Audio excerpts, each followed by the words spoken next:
आपका मेरे YouTube channel के भी क्लासेस में बहुत बहुत स्वागत है। आज मैं आपको क्लास 12 चैप्टर फर्स्ट का नेक्स्ट टॉपिक कराने जा रहा हूँ, जिसका नाम क्या है, द्विध्रुव के कारण निरक्ष पर स्थित किसी बिंदु पर विद्युत क्षेत्र की तीव्रता। इससे पहले वाले लेक्चर में मैंने अक्ष पर स्थित किसी बिंदु पर विद्युत क्षेत्र की तीव्रता कराई थी। आज मैं आपको निरक्ष पर कराने जा रहा हूँ। देखो, कोई भी दो पॉइंट है, ये एक पॉइंट ए और ये एक पॉइंट बी। इस पर क्रम से माइनस क्यू आवेश को रखा गया है और इस पर प्लस क्यू आवेश को रखा गया है। इसके बीच की कुल दूरी जो है वो थी डी। अब इसके बीच में मैं कोई भी मध्य बिंदु ओ मान लेता हूँ। ए से ओ की दूरी डी बाई 2 और ओ से बी की दूरी कितनी होगी, डी बाई 2। यहाँ तक आपने पढ़ा हुआ है। अब अक्ष पर स्थित किसी भी पॉइंट यहाँ पर पी था, उस पर आपको क्या करना था, विद्युत क्षेत्र की तीव्रता याद करनी थी। अब आपको क्या करना है, आज निरक्ष पर याद करना है। अब निरक्ष पर विद्युत क्षेत्र की तीव्रता याद करने के लिए निरक्ष होता क्या है, पहले तो ये पता होना चाहिए। निरक्ष का मतलब क्या है, अक्ष के लंबवत खींची गई, ये अक्ष है, इसके मैं क्या कर दूं, यहाँ लंबवत यूं रेखा खींच दूं तो वो क्या कहलाएगा, निरक्ष कहलाएगा। मतलब ये पॉइंट सेंटर पॉइंट है ओ, यहाँ पर कोई भी पॉइंट P स्थित है जिस पर मेरे को क्या करना है, विद्युत क्षेत्र की तीव्रता याद करनी है। इस पॉइंट P पर विद्युत क्षेत्र की तीव्रता याद करने के लिए मैं क्या करता हूँ, अक्ष के लंबवत एक रेखा खींच लेता हूँ, जो कि जाकर किस पर मिलती है, P पर मिलती है। इस अक्ष के लंबवत खींची गई रेखा क्या कहलाती है, निरक्ष कहलाती है। ठीक है, ये पॉइंट P है जिस पर हमें क्या करना है, विद्युत क्षेत्र की तीव्रता याद करनी है। ये नीचे तक जाती है रेखा। ठीक है, तो निरक्ष की डेफिनेशन क्या बनेगी, अक्ष के लंबवत खींची गई रेखा क्या कहलाती है, निरक्ष कहलाती है। ये अक्ष है, अक्ष के लंबवत खींची गई रेखा क्या कहलाती है, निरक्ष। ये 90 डिग्री का एंगल बन रहा है। अब देखो, इस पॉइंट P पर विद्युत क्षेत्र की तीव्रता याद करनी है। मैंने आपको अच्छी तरह से बताया था। इस पॉइंट P पर विद्युत क्षेत्र की तीव्रता याद करने के लिए तो माइनस क्यू आवेश भी है, प्लस क्यू आवेश भी है। मैं क्या करता हूँ कि माइनस क्यू और प्लस क्यू दोनों आवेशों को किससे मिला देता हूँ, इस पॉइंट P से मिला देता हूँ। क्या किया मैंने, इसको इस P से मिला दिया और इस P को B से मिला दिया। ठीक है, इसको B से मिला दिया। अब देखो, O से P के बीच की दूरी कितनी है, R है। ठीक है, O से P के बीच की दूरी कितनी है, R है। अब मेरे को क्या करना है, AP याद कर लूं और BP याद कर लूं तो आधा डायग्राम सॉल्व हो जाएगा। देखो कैसे करूंगा। अब आपको अच्छी तरह से पता है, AP याद करने के लिए और BP याद करने के लिए मेरे पास पाइथागोरस प्रमेय है, वो लगा देता हूं। क्या होती है, कर्ण स्क्वायर इज इक्वल टू आधार स्क्वायर प्लस लंब स्क्वायर। क्या होगा, कर्ण स्क्वायर क्या है, कर्ण AP का स्क्वायर इज इक्वल टू आधार क्या है, ये रहा AO का स्क्वायर, लंब क्या है, OP का square. AP square is equal to AO, इसके बीच की दूरी कितनी है, D बाई 2, तो D बाई 2 का होल स्क्वायर प्लस OP के बीच की दूरी कितनी है, R स्क्वायर। तो AP square is equal to क्या आ जाएगा, D square by 4 plus R square. यहाँ से AP कितना आ जाएगा, root R square plus D square by 4। तो AP कितना आ गया, ये दूरी कितनी आ गई, root R square plus D square by 4। अब देखो, AP आ गया। अब आपको निकालना BP भी ऐसे निकाल दो। क्या आ जाएगा, BP square is equal to BO square plus OP square, BO square plus OP square निकाल दो। क्या आ जाएगा, D square by 4 plus OP square R square BP square. तो BP यहाँ से क्या आ जाएगा, root R square plus D square by 4, root R square plus D square by 4। देखो, ये भी आ गया, ये भी आ गया। अब देखो, आपके पास सारा कुछ आ चुका है, ये भी आ चुका है। अब पॉइंट P, ये निरक्ष है। निरक्ष क्या होता है, अक्ष के लंबवत खींची गई रेखा क्या कहलाती है, निरक्ष कहलाती है। अब मैं क्या करता हूँ, माइनस क्यू आवेश के कारण पॉइंट पी पर और प्लस क्यू आवेश के कारण पॉइंट पी पर मेरे को क्या करनी है, विद्युत क्षेत्र की तीव्रता याद करनी है। अब मैं क्या करता हूँ, ये जो प्लस क्यू है, आपको अच्छी तरह से पता होना चाहिए प्लस के कारण विद्युत क्षेत्र क्या होता है, दूर होता है, ठीक है। प्लस के कारण विद्युत क्षेत्र दूर होगा और माइनस के कारण क्या होगा, पास होगा। ये आपको अच्छी तरह से पता होना चाहिए, माइनस के कारण क्या होगा, पास होगा, ठीक है, उल्टा निशान मार दिया, क्या होगा, पास होगा, और प्लस के कारण क्या होगा, दूर होगा। अब जब आपको ये पता है ये दूर होता है, तो मैं इसको क्या करता हूँ, थोड़ा सा इसकी तरफ एक रेखा खींचता हूँ। अब यदि ये एंगल क्या है, थीटा हो, तो आपने मैथ में पढ़ा होगा अच्छी तरह से, ये भी थीटा होगा और ये भी थीटा होगा, ये चीजें आपने पढ़ी हुई हैं। अब देखो, जब ये थीटा है, ये थीटा है और ये थीटा है, अब प्लस के कारण ये क्या कर रहे हैं, दूर हट रहे हैं, पीछे की आगे की तरफ जा रहे हैं, ये क्या करेगा, इस तरफ आएगा, देखो ये क्या होगा, आगे की तरफ जाएगा, ये क्या होगा, पीछे की तरफ आएगा, ठीक है। अब यहाँ आपको इस चीज को समझने के लिए आपको एक चीज समझनी पड़ेगी जो आपने 11th में पढ़ी थी। अगर ढंग से पढ़ा था तो ठीक है, नहीं पढ़ा था तो यहाँ पे आपको एक चीज याद रखनी पड़ेगी। देखो, ये एक्स अक्ष होता था और ये वाई अक्ष होता था, यहाँ कोई भी था, ये सदिश जा रहा था और यहाँ पर कौन था, थीटा। अब देखो, जो थीटा वाला तरफ है ये अक्ष है, इसकी तरफ तो क्या होता था, आपको अच्छी तरह से पता है कि ए कोस थीटा, और थीटा के जिधर थीटा नहीं होता था उधर क्या आता था, ए साइन थीटा। या तो ये चीज आपने 11th में पढ़ी थी, अगर ढंग से पढ़ा था तो आपको अच्छी तरह से पता है कि थीटा वाली तरफ तो हमेशा कोस थीटा आता था और थीटा के विपरीत तरफ क्या आता था, साइन थीटा आता था। ये चीज आपने 11th में पढ़ी हुई है। अगर आपको अच्छी तरह से याद है तो ठीक है, नहीं है तो ये चीज याद रखना कि थीटा वाली तरफ हमेशा कोस आएगा और थीटा के विपरीत दिशा में हमेशा क्या आएगा, साइन आएगा। अब देखो, प्लस क्यू के कारण, इस प्लस क्यू के कारण, इस प्लस क्यू के कारण क्या आ जाएगा, थीटा वाली तरफ है, थीटा वाली तरफ मतलब ई प्लस क्यू क्या आ जाएगा, थीटा वाली तरफ यानी कोस थीटा। अब देखो, प्लस क्यू के कारण तो आ गया प्लस क्यू कोस थीटा। अब क्या करना है आपको, माइनस क्यू के कारण। अब इस माइनस क्यू के कारण भी क्या है, यहाँ एंगल थीटा है, तो यहाँ क्या आ जाएगा, ई माइनस क्यू कोस थीटा।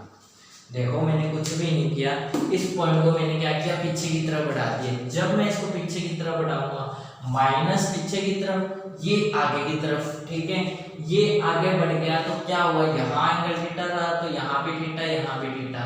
अब आपको अच्छी तरह से पता है कि आपने 11th में पढ़ा हुआ, ये एंगल थीटा है, जो थीटा की तरफ वाला होता है वो हमेशा कोस होता है और थीटा के विपरीत दिशा में क्या होता है, साइन होता है। तो यहाँ आपने E plus Q cos theta आ जाएगा और यहाँ प्लस क्यू के कारण माइनस क्यू के कारण ई माइनस क्यू कोस थीटा।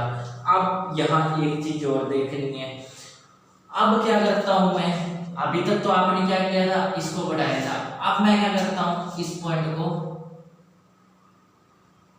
आगे बढ़ाता हूं थोड़ा सा, ठीक है। इस पॉइंट को मैंने क्या किया, आगे बढ़ा दिया। अब देखो, प्लस क्यू के कारण क्या होगा, प्लस क्यू के कारण यहाँ पर जो घटक आएंगे, क्योंकि थीटा वाला तो आप थीटा के दाएं पक्ष की बात कर रहे हैं, ठीक है, थीटा के विपरीत दिशा में। अब थीटा के विपरीत दिशा में प्लस क्यू के कारण क्या आ जाएगा, E plus Q sine theta, क्योंकि आपको अच्छी तरह से पता है कि थीटा के विपरीत दिशा में क्या था, साइन थीटा था, तो यहाँ साइन थीटा।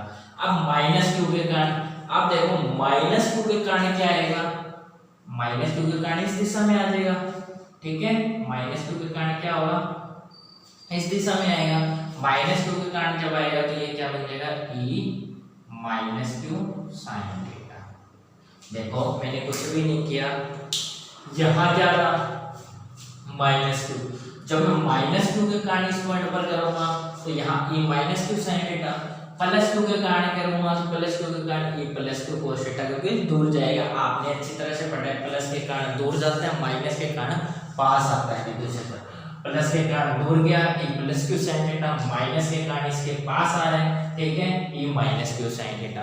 अब यहाँ देखो, ये दोनों डायरेक्शन ये दोनों क्या वास्तव में परिमाण में तो एक दूसरे के समान है, लेकिन दिशा में एक दूसरे के क्या है, दोनों अपोजिट है। तो दोनों एक दूसरे को क्या कर देंगे, खत्म कर देंगे। बचेगा क्या, ये e plus Q cos theta और e minus Q cos theta, दोनों एक ही दिशा में है। ठीक है, दोनों के प्लस क्यू के कारण e plus Q cos theta आएगा, माइनस क्यू के कारण भी कोस थीटा, दोनों के एक ही दिशा में है, तो ये दोनों एक दूसरे से जुड़ जाएंगे।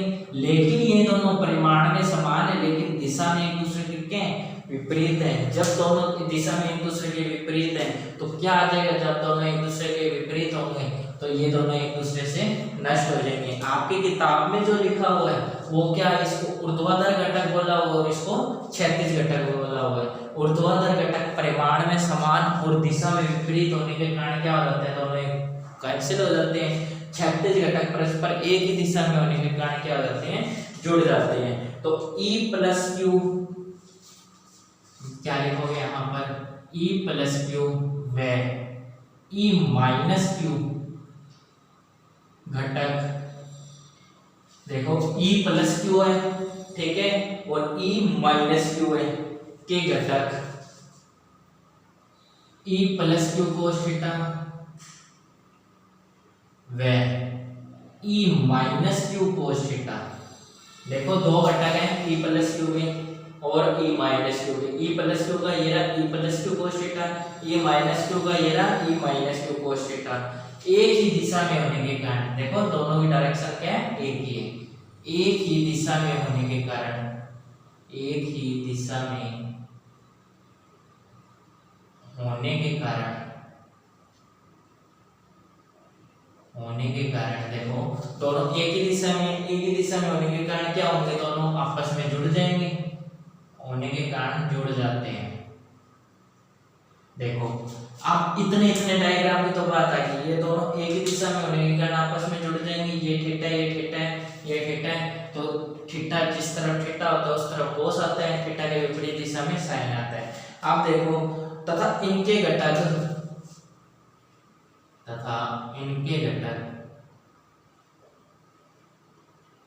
E plus Q sine theta व E minus Q sine theta. देखो एक और घटक है E plus Q sine theta और E minus Q sine theta, एक दूसरे के विपरीत होने के कारण, एक दूसरे के विपरीत होने के कारण, एक दूसरे के विपरीत होने के कारण एक दूसरे को निरस्त कर देते हैं, निरस्त कर देते हैं। देखो फिर समझा देता हूं डायग्राम एक वापस से। ए में भी कोई भी दो पॉइंट है जिस पर क्रम से माइनस क्यू और प्लस क्यू आवेश है, इसके बीच की कुल दूरी d थी। अब बीच में मध्य बिंदु O मान लेता हूं। अब निरक्ष की डेफिनेशन क्या होती है, अक्ष के लंबवत खींची गई रेखा क्या कहलाती है, निरक्ष कहलाती है। निरक्ष का मतलब अक्ष ये रहा, इसके लंबवत मैंने क्या कर दिया, रेखा खींच दी, वो क्या कहलाएगी, निरक्ष। यहाँ कोई भी पॉइंट P है जिस पर मेरे को क्या करना है, विद्युत क्षेत्र की तीव्रता याद करनी है, तो O से P की दूरी क्या मानी, r। अब माइनस क्यू आवेश प्लस क्यू आवेश दोनों को मैंने क्या कर दिया, पॉइंट P से मिला दिया। अब ये और ये दूरी निकालनी थी, तो इसको निकालने के लिए मेरे को पता है अच्छी तरह से एक ये त्रिभुज बन रहा है, एक ये त्रिभुज बन रहा है, तो मैं क्या कर दूंगा, पाइथागोरस प्रमेय लगा दूंगा। कर्ण स्क्वायर इज इक्वल टू आधार स्क्वायर प्लस लंब स्क्वायर, दोनों क्या आ गई, दूरी आ गई। अब मैं क्या करता हूँ, प्लस क्यू के कारण तो विद्युत क्षेत्र दूर होगा और माइनस क्यू के कारण पास होगा। आपको अच्छी तरह से पता है प्लस क्यू के कारण विद्युत क्षेत्र क्या होता है, हमेशा दूर होता है, और माइनस क्यू के कारण क्या होता है, पास होता है। ये आप शुरू से पढ़ते आ रहे हो। तो क्या होगा, जब दूर होगा तो क्या होगा, प्लस क्यू के कारण यानी E plus Q cos theta, क्योंकि इसको पीछे बढ़ाओगे, ये थीटा है तो ये भी थीटा, ये भी थीटा, तो यहाँ E plus Q minus Q के पास हो रहा है यानी E minus Q cos theta आ जाएगा। अब ऐसे क्या करोगे, इसको करोगे, इस पॉइंट को बढ़ाओगे तो प्लस क्यू के कारण आपको अच्छी तरह से पता है दूर होता है, तो E plus Q sine theta, minus Q के कारण क्योंकि विपरीत दिशा में साइन थीटा इसलिए है, ठीक है, माइनस क्यू के कारण E minus Q sine theta. अब देखो जब यदि आपको E नेट निकालना है, मतलब कुल मिला के E नेट निकालना है, तो क्या करोगे, E नेट देखो ये दोनों तो आपस में निरस्त हो गए क्योंकि परिमाण में समान थे लेकिन दिशा में एक दूसरे के विपरीत थे, तो इन दोनों ने क्या कर दिया, एक दूसरे को कैंसिल कर दिया। अब क्या बचा, ई नेट क्या आ जाएगा, E plus Q cos theta plus E minus Q cos theta. ठीक है, क्या आ जाएगा, E plus Q cos theta plus E minus Q cos theta आ जाएगा, क्योंकि दोनों के क्षैतिज घटक है और एक ही दिशा में होने के कारण आपस में जुड़ जाएंगे। अब यहां देखो E plus Q is equal to E minus Q is equal to किसके इक्वल होगा, E के। ये चीज आपको ध्यान रखनी है क्योंकि पूरा का ये दोनों विद्युत क्षेत्र है, ये दोनों किसके इक्वल होंगे, कुल विद्युत क्षेत्र E के इक्वल होंगे। रख दो इसमें वैल्यू, यहाँ क्या आ जाएगा E cos theta plus E cos theta, यहाँ क्या आ जाएगा E net is equal to 2E cos theta. देखो मैंने कुछ भी नहीं किया, आपके पास क्षैतिज घटक है, दोनों एक ही दिशा में होने के कारण जुड़ जाएंगे, यानी E plus Q cos theta plus E minus Q cos theta. ठीक है, आप मेरे को अच्छी तरह से पता है E plus Q plus E minus Q, E plus Q और E माइनस क्यू दोनों किसके इक्वल होते हैं, E के। तो मैंने क्या करते हैं E cos theta plus E cos theta, ये कितना हो गया 2E cos थीटा। अब आप पीछे जाओ, इससे पहले वाले वीडियो पे एक बिंदुवत आवेश के कारण विद्युत क्षेत्र की तीव्रता, इसका स्क्रीनशॉट से लेना चाहो तो ले सकते हो, मैं इसको मिटा रहा हूं क्योंकि देखो अब क्या था, वहां एक बिंदुवत आवेश के कारण जब आपने विद्युत क्षेत्र की तीव्रता याद की थी तो वहां क्या किया था, कोई भी पॉइंट O r दूरी पर कोई भी पॉइंट P था, यहाँ Q यहाँ Q0, वहां पर विद्युत क्षेत्र की तीव्रता KQ कोण में r स्क्वायर अर्थात KQ कोण में दूरी का स्क्वायर आई थी। ठीक है, अब देखो P पॉइंट पर याद करनी है, A से B के बीच की दूरी कितनी है, r square plus d square by 4, B से P के बीच की दूरी कितनी है, root r square plus d square by 4। अब आपको अच्छी तरह से पता है कि E नेट निकालना है, यदि मैं E निकाल लूं, ठीक है, ये E निकाल लूं तो E कैसे निकालूंगा, देखो KQ बीच की दूरी कितनी है, root r square plus d square by 4 का होल स्क्वायर। ठीक है, दूरी कितनी है, root r square plus d square by 4 का होल स्क्वायर। आपको अच्छी तरह से पता है रूट के ऊपर स्क्वायर आता है तो क्या हो जाता है, स्क्वायर कैंसिल हो जाता है, तो r square plus d square by 4 आ जाएगा। देखो मैंने कुछ भी नहीं किया, रूट के ऊपर से स्क्वायर था तो क्या किया, KQ कोण में r square plus d square by 4 आ जाएगा। अब रख दो वैल्यू, देखो E नेट क्या आ जाएगा, यहाँ से E net is equal to 2, E की वैल्यू क्या निकाली है, क्योंकि KQ कोण r स्क्वायर होता है, KQ तो आ ही जाएगा प्लस Q के कारण, याद कर रहे हो आप। ठीक है, क्योंकि प्लस Q के कारण करोगे, सिंपल सी बात है, जब प्लस Q के कारण कर रहे हो तो ये त्रिभुज ले रहे हो अकेला आप। ठीक है, प्लस Q के कारण यानी 2, ठीक है, के प्लस Q के कारण KQ दूरी का स्क्वायर, दूरी कितनी है, root r square plus d square by 4, इसका स्क्वायर करोगे तो क्या आ जाएगी, ये वैल्यू आ जाएगी 2KQ अपॉन में r square plus d square by 4 का होल स्क्वायर cos थीटा। ये वैल्यू आ गई अब आपकी। अब देखो आपके पास ये आगे दिया गया, यदि आप cos थीटा और डिराइव कर लो, यदि आप क्या कर लो, cos थीटा और डिराइव कर लो, तो कुल मिला के जितनी भी वैल्यू निकालनी है आपको सारी की सारी आ जाएगी। आप देखो cos थीटा कैसे निकालोगे, cos थीटा निकालने के लिए आपको अच्छी तरह से पता है cos थीटा क्या होता है, cos theta is equal to होता है आधार बटे में कर्ण।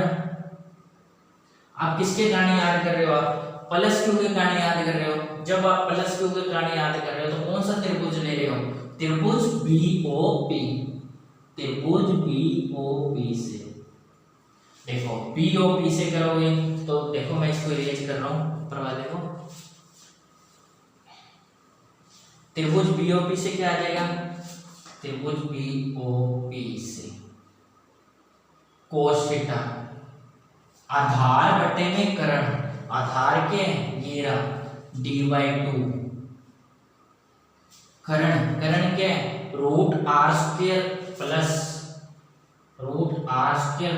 d square by 4, cos theta क्या आ जाएगा d/2 root r square plus d square by 4। अब ये वैल्यू उठा के इस इक्वेशन में रख दो, इसको इक्वेशन नंबर फर्स्ट, इसको इक्वेशन नंबर सेकंड। समीकरण 2 से मान समीकरण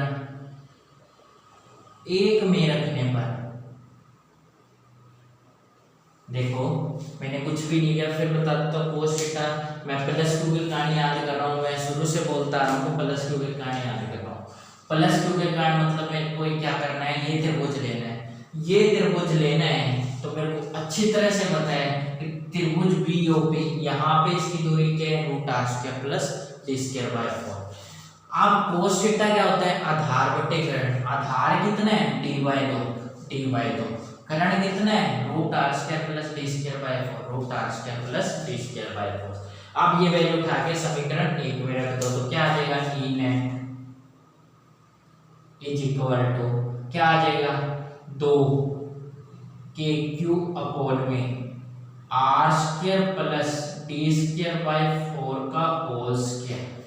ठीक है, कोस थीटा की वैल्यू क्या है, D by 2 root R square plus D square by 4। देखो मैंने कुछ भी नहीं किया, क्या किया है, ई की वैल्यू क्या है, यहाँ क्या करते आ रहे थे, स्क्वायर किया था क्या, ये स्क्वायर नहीं आएगा, देखो ये स्क्वायर नहीं आएगा। ठीक है, क्योंकि यहाँ क्या आया था, एक के ऊपर में R square plus D square by 4, दूरी का स्क्वायर था, तो यहाँ स्क्वायर नहीं आएगा, याद रखना गलती हो गई थी। देखो 2 से 2 क्या हो जाएगा, कैंसिल हो जाएगा। ठीक है, फिर क्या आएगा, एक के ऊपर में R square plus D square by 4 into D upon में root R square plus D square by 4। अब आपको अच्छी तरह से पता है कि ये जब आप इसको सॉल्व करोगे,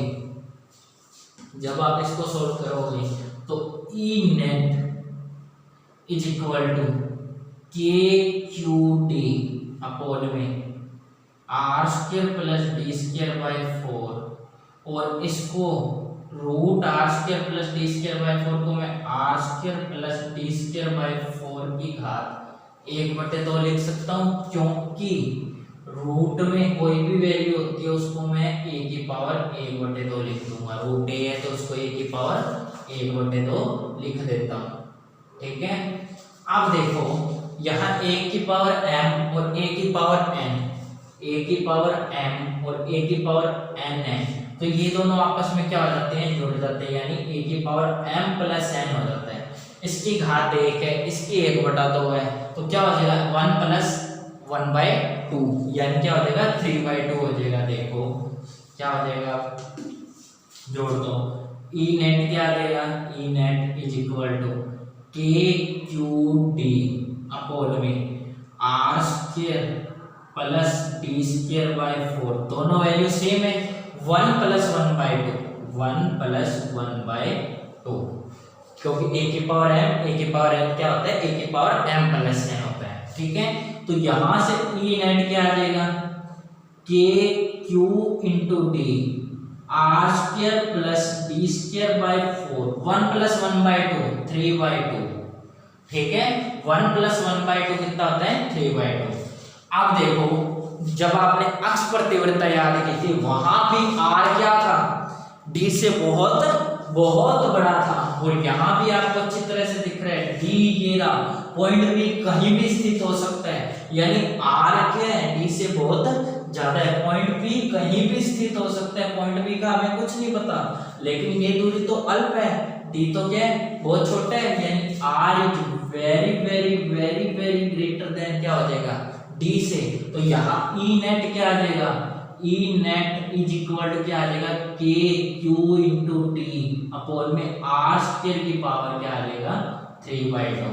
देखो कुछ भी नहीं करना, r is very very greater than क्या होता है, d होता है, और आपको अच्छी तरह से पता है जब r is very very greater than क्या है, d, r is very very greater than d से, तो क्या होगा, के क्यू टी, यानी ये टर्म छोड़ दोगे, यानी यहाँ एक चीज और लिख सकते हो, डी स्क्वायर बाय 4 को नगण्य मानने पर, यानी इसको हमने नेग्लिजिबल मान लिया, तो क्या बचा, आर स्क्वायर की पावर 3/2, के क्यू इंटू डी अपॉन में आर स्क्वायर की पावर 3/2। अब यदि आप इसको और सोल्व करना है तो क्या होगा, यदि आपको इसकी घातें सोल्व करनी होती है तो आपको अच्छी तरह से पता होना चाहिए कि a की पावर m की पावर n होता है, तो वहां क्या हो जाता है a की पावर mn हो जाता है। ठीक है, दोनों का मल्टीप्लाई हो जाता है, दो घातें होती है तो आप कर दो दोनों का मल्टीप्लाई, क्या आ जाएगा e net is equal to k q into D r square r की पावर 2 इंटू 3/2, यहाँ 2 से 2 कैंसिल, ई नेट क्या आ जाएगा ई नेट के क्यू इंटू डी अपोन में आर की पावर क्यूब।